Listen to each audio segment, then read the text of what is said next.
بسم اللہ الرحمن الرحیم۔ حضرت مفتی سعید احمد پالنپوری رحمہ اللہ نے اس سلسلے میں بہت عمدہ بحث کی ہے کہ 4 مکاتب فکر کیسے وجود میں آئے۔ یہ تو ہر شخص جانتا ہے کہ امت میں صحابہ کے زمانے سے مسائل میں اختلاف چلا آ رہا ہے، مگر ان کے زمانے میں فقہی مکاتب فکر وجود میں نہیں آئے تھے۔ سب سے پہلی تقسیم جو امت میں ہوئی وہ یہ ہے کہ امت 2 حصوں میں منقسم ہوئی۔ ایک حجازی مکتب فکر وجود میں آیا اور دوسرا عراقی مکتب فکر، اور اس تقسیم کی وجہ یہ ہوئی کہ حضور صلی اللہ علیہ وسلم کے بعد جو 4 خلفاء ہوئے ہیں ان میں سے 3 مدینے میں رہے ہیں۔ اس وقت تمام علماء مدینے میں اکٹھے تھے۔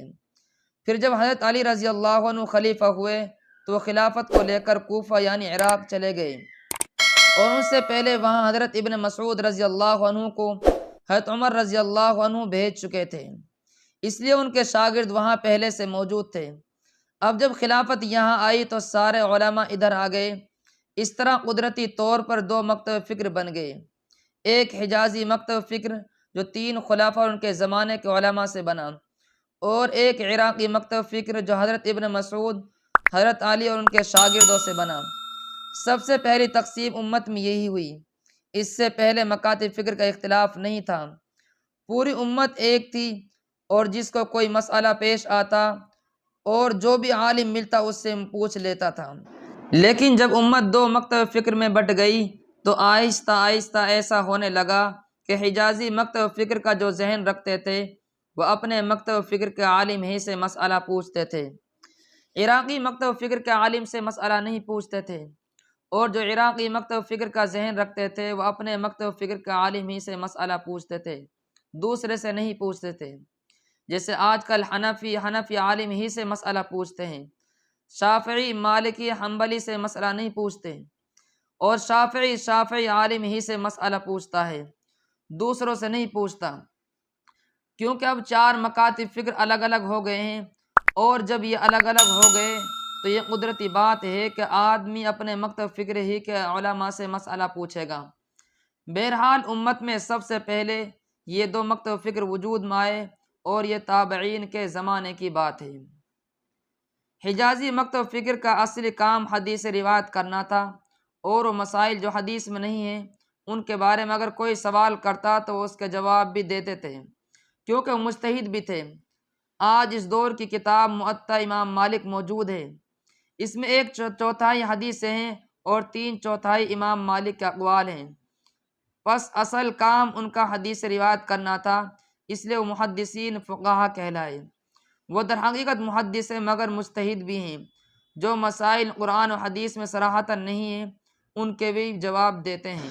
اور عراقی مکتب فکر کا اصل کام فقہ پر محنت کرنا تھا، کیونکہ حضرت علی رضی اللہ عنہ کے زمانے سے جو خلافت مدینے سے نکل کر عراق میں چلی گئی تھی وہ واپس نہیں آئی، اور یہ قدرتی بات ہے کہ گورنمنٹ کو حدیثوں سے زیادہ پیش آمدہ معاملات میں احکام شرعیہ کی ضرورت ہوتی ہے، اس لیے اس مکتب فکر کے علماء کی اصل محنت مسائل پر ہوتی رہی، مگر مسائل کے لیے قرآن و حدیث کو جاننا ضروری ہے، ان کے بغیر مسائل کیسے نکلیں گے؟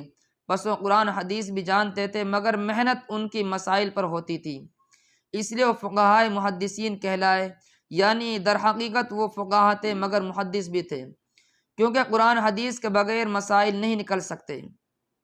پھر مسائل طے کرنے میں فقہا اتنے آگے بڑھ گئے کہ وہ زمانے سے 500 سال آگے سوچنے لگے کہ اگر یہ صورت پیش آئے تو یہ حکم ہے، اور یہ صورت پیش آئے تو یہ حکم ہے۔ حضرت امام محمد رحمہ اللہ کی مبسوط میں ایسے فرض سوالات ارائیتا کے عنوان سے بیان کیے گئے ہیں۔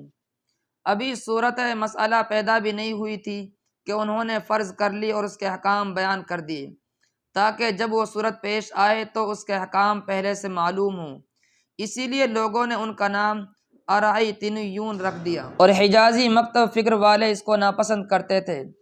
وہ کہتے تھے کہ جب تک واقعہ پیش نہیں آیا احکام کیوں بیان کرتے ہو؟ مگر فقہا کے لیے ضروری تھا، وہ گورنمنٹ کی ضرورت سے کام کر رہے تھے، بس جو بھی نیا واقعہ پیش آئے گورنمنٹ کے پاس اس کا حل پہلے سے موجود ہونا چاہیے تھا۔ یوں محدثین فقہا بن گئے اور یہ فقہا محدثین بن گئے۔ 4 مکاتب فکر کیسے وجود میں آئے؟ اور یہ سلسلہ پیچھے سے چلا آ رہا تھا، لیکن پھر ایک وقت آیا کہ حجازی مکتب فکر میں رمزی نام امام مالک کا استعمال ہونے لگا اور وہ اس جماعت کے سرخیل بن گئے۔ پھر امام مالک کے شاگرد امام شافعی رحمہ اللہ آئے، پھر امام شافعی کے شاگرد امام احمد رحمہ اللہ آئے، اور تینوں میں مسائل میں اختلافات ہوئے۔ اس لیے حجازی مکتب فکر تقسیم ہو کر 3 مکاتب فکر بن گیا، اور عراق میں جو مکتب فکر چلا آ رہا تھا اس سلسلے میں آگے امام ابو حنیفہ رحمہ اللہ آئے، اس لیے رمزی نام ان کا استعمال ہوا۔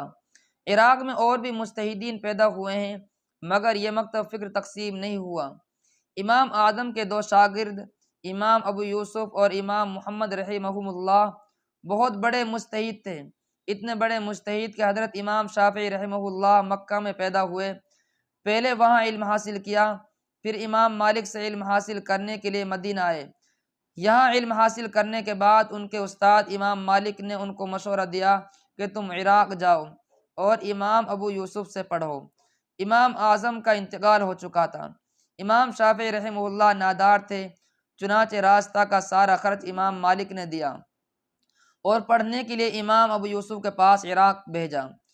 جب وہ وہاں پہنچے تو معلوم ہوا کہ امام ابو یوسف کا بھی انتقال ہو چکا ہے اور ان کی جگہ امام محمد پڑھانے کے لیے بیٹھے ہیں۔ بس امام شافعی رحمہ اللہ نے ان سے پڑھا، اور خود فرماتے ہیں میں نے امام محمد رحمہ اللہ سے 1 اونٹ کا بوجھ اٹھایا ہے، یعنی 6 من کتابیں لکھی ہیں۔ اس زمانے میں موٹے کاغذوں پر طلبہ لکھتے تھے۔ پھر وہ وطن واپس نہیں لوٹے بلکہ بغداد چلے گئے، وہاں امام احمد رحمہ اللہ نے امام شافعی رحمہ اللہ سے پڑھا۔ پھر اس زندگی کے آخر میں امام شافعی رحمہ اللہ بغداد سے مصر چلے گئے اور وہاں 2 سال حیات رہے، پھر حضرت کا مصر میں انتقال ہوا۔ بہرحال عراقی مکتب فکر ایک رہا۔ امام اعظم رحمہ اللہ کے شاگرد مجتہد کے درجے کے تھے، مگر انہوں نے اپنے آپ کو امام ابو حنیفہ سے الگ نہیں کیا، چنانچہ امام ابو یوسف کے سارے اقوال فقہ حنفی میں شامل ہیں، امام محمد کے سارے اقوال بھی فقہ حنفی میں شامل ہیں۔ ان کے علاوہ بھی بڑے بڑے شاگرد تھے، وہ سب فقہ حنفی میں شامل رہے، بعد میں جو ہوئے وہ بھی فقہ حنفی میں شامل رہے۔ اس کا نتیجہ یہ ہوا کہ آج دنیا میں مالکی، شافعی، حنبلی ایک طرف ہیں اور صرف احناف ایک طرف ہیں۔